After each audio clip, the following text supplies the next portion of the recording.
नमस्कार, स्वागत है। बढ़ेंगे अगली खबर की ओर।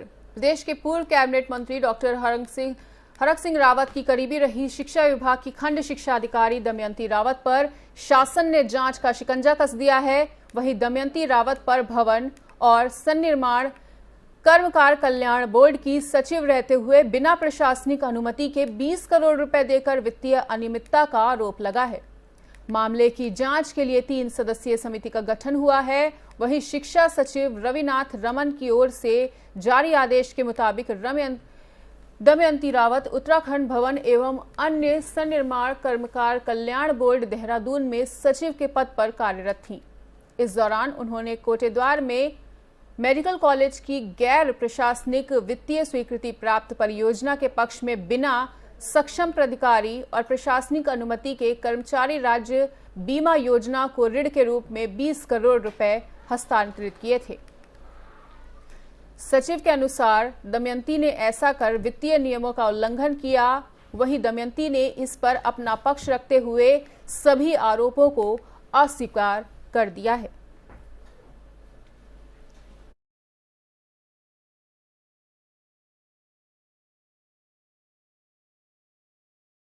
इसी खबर पर हमसे अधिक बातचीत करने के लिए अजय हमारे संवाददाता जुड़ चुके हैं। तो अजय, जिस तरह से दमयंती रावत पर बड़े आरोप लगे हैं, 20 करोड़ घोटाले का आरोप लगा है, लेकिन उन्होंने सभी आरोपों को खारिज कर दिया है, क्या कुछ अपडेट?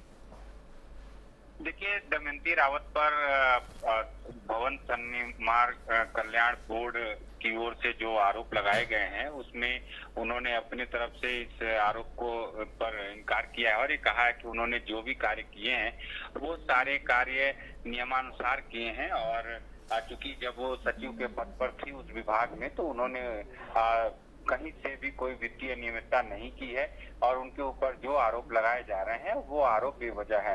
हालांकि इसको लेकर के 3 सदस्यीय जांच कमेटी बिठाई गई है और वो जांच कमेटी अब रिपोर्ट देगी और उसके बाद से फिर आगे की कार्यवाही उनके खिलाफ की जाएगी। क्योंकि दमयंती रावत पूर्व मंत्री हरक सिंह रावत की काफी करीबी रही हैं और दमयंती रावत मूल रूप से शिक्षा विभाग से जुड़ी हुई हैं और हरक सिंह रावत के प्रभाव के चलते हरक सिंह रावत जब जिस विभाग में चाहते थे उनको वहां पर अटैचमेंट से प्रतिनियुक्ति के जरिए उनको नियुक्ति दिलवाते थे और वहां उस विभाग की वो कार्य करती थी। चूंकि दमयंती रावत को लेकर के लगातार लंबे समय से विवाद चलते आ रहे हैं और चूंकि वो शिक्षा विभाग में खंड शिक्षा अधिकारी के रूप में तैनात थी, तो पूर्व शिक्षा मंत्री अरविंद पांडे ने अपने कार्यकाल के दौरान ये कहा था कि शिक्षा विभाग के जितने भी अटैचमेंट हैं जो मूल विभाग से हट करके अन्य विभागों में शिक्षा विभाग के लोग काम करते हैं उनको अटैचमेंट निरस्त करके अपने विभागों में भेजा जाएगा। उस वक्त भी दमयंती रावत और शिक्षा मंत्री अरविंद पांडे के बीच में तनातनी जैसा माहौल देखने को मिला था और उसमें दमयंती रावत की ही एक तरह से कहे तो जीत हुई थी और वो अपने जिस विभाग में काम कर रही थी वो उसी विभाग में काम करती रही। और अब चूंकि ये ऐसा एक बोर्ड है जिसके जरिए श्रमिकों के लिए ये काम होता है, बाकी अन्य लोगों के लिए काम होता है और उसमें ये सचिव के पद पर इनको प्रतिनियुक्ति दी गई थी और उसमें उन्होंने काम किया।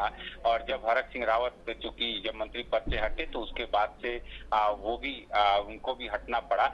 लेकिन चूंकि विभाग में 20 करोड़ का घोटाले का मामला है और ये कहा गया है कि 20 करोड़ रुपए उन्होंने नियमों को अनदेखी करके नियमों को ताक पर रख करके काम किए हैं। और ये पैसा जब रिलीज किया गया था तो उस वक्त उन्होंने उच्च अधिकारियों से कोई संपर्क नहीं किया, कोई बात नहीं की, उनसे कोई अनुमोदन नहीं लिया और ऐसे में जो विभागीय अनियमितता है, वित्तीय अनियमितता है, इस तरह की बात उनके सामने आई है। बिल्कुल ठीक है अजय, इस तमाम बातचीत के लिए आपका बहुत बहुत शुक्रिया।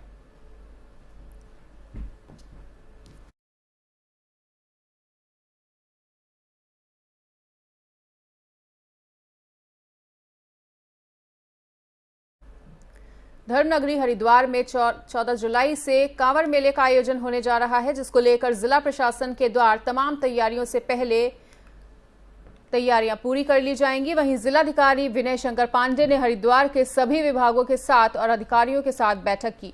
सब विभागों को कांवड़ यात्रा से पहले सभी कार्य पूरा करने के निर्देश भी दिए गए हैं। वहीं कांवड़ मेले के दौरान लगने वाली खाद्य वस्तुओं की अस्थायी दुकानों का रजिस्ट्रेशन भी अनिवार्य कर दिया गया है।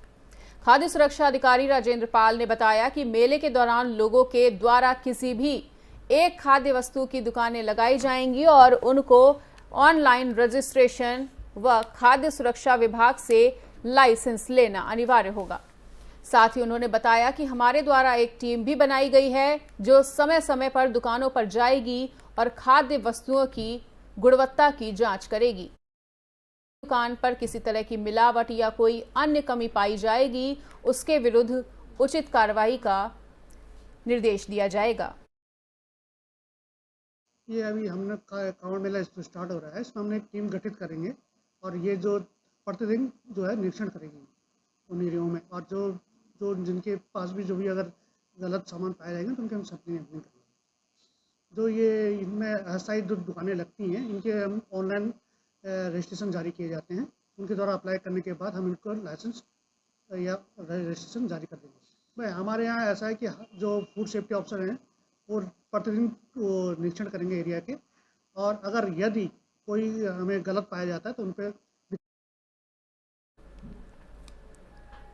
और इसी खबर पर हमसे अधिक बातचीत करने के लिए मनोज कश्यप हरिद्वार से हमारे साथ जुड़ चुके हैं। तो मनोज, जिस तरह से कांवड़ मेला जोरों शोरों से उसकी तैयारियां चल रही हैं और खाद्य सुरक्षा विभाग भी पूरी तरह से सतर्क है, तो क्या कुछ अपडेट है आगे की तैयारियों को लेकर? देखिए मनीषा, मैं आपको बता दूं, जिस तरीके से आपने देखे कि कोविड काल के चलते कहीं न कहीं 2 वर्षों से जो मेला था पूरी तरीके से प्रतिबंधित रखा गया था। जैसे जैसे कोरोना काल कम हुआ है तो ऐसे में अब जो पुलिस प्रशासन और जिला अधिकारियों को कांवड़ मेले की पूरी तैयारी कर रहे, कांवड़ मेले को दिव्य भव्य बनाने के लिए यहाँ पे पूजों की कोशिश की जा रही है। अगर ऐसे में हम खाद्य सुरक्षा विभाग की बात करें तो खाद्य सुरक्षा विभाग ने भी साफ तौर से यहाँ पे खबर कसली और साफ तौर से कहा है कांवड़ मेले में जो अस्थायी दुकानें लगाई जाती है और उन सभी दुकानों को यहाँ पे रजिस्ट्रेशन कराना होगा और समय समय पे एक टीम भी यहाँ पे गठित की जाएगी जो समय समय पे जाके दुकानों पे चेकिंग करेगी। यदि किसी दुकान पे गंदगी पाई जाती है, किसी तरह की लापरवाही पाई जाती है तो उनके खिलाफ उचित कार्रवाई भी की जाएगी। वहीं स्वास्थ्य विभाग ने कमर पूरी तरीके से कस ली है। यहाँ पे बॉर्डर पे जो है यहाँ पे स्वास्थ्य विभाग की टीम लगाई जाएगी और सभी लोगों के RT-PCR की रिपोर्ट भी यहाँ पे मांगी जाएगी।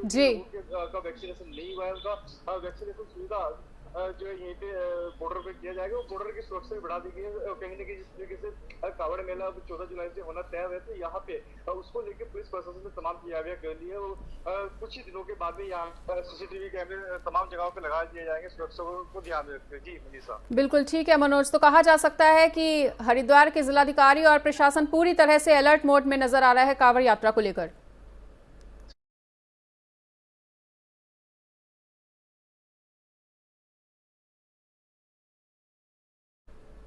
और फिलहाल यहां पर रुकेंगे एक और छोटे से ब्रेक के लिए।